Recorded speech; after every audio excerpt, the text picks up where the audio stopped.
Jai Hind everyone. Today's my topic for lecture it is One Nation, One Election. Talking about what is One Nation, One Election. One Nation, One Election means having both the election of state legislature as well as Lok Sabha at the same time. Talking about the history of One Nation, One Election in India. The first general election of 1952 was conducted as One Nation, One Election. Now, why is government insisting to have One Nation, One Election in country? Let's discuss some of the advantages of one nation, one election.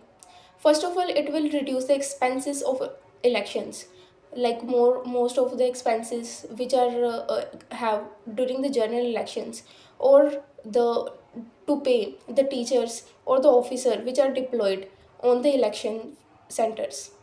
It will also reduce the policy paralysis which is held during the general election when both the election of Lok Sabha and state legislature are on the different phases. More time is consumed on the moral code of conduct and government is unable to make policies. So it form a policy paralysis.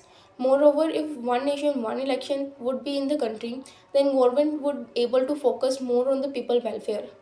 Now talking why some of the people are not agreeing to have one nation, one election. Because it will also form the administrative burden on the government. Government have to produce more EVMs and VVPAT in order to meet with the demands of the whole country to have one nation, one election.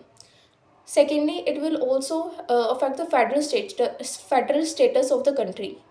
Like some of the state have to reduce their interval or increase their interval in order to match with Lok Sabha time. It will also decrease the efficiency of EVMs. Like EVMs would only be used for 15 years for 3 times only. Now talking how the government could overcome all these challenges.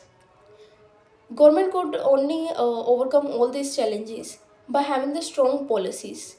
And government should also focus that there should not be any collegium government and majority either in Lok Sabha or in state legislative of respective state should be maintained.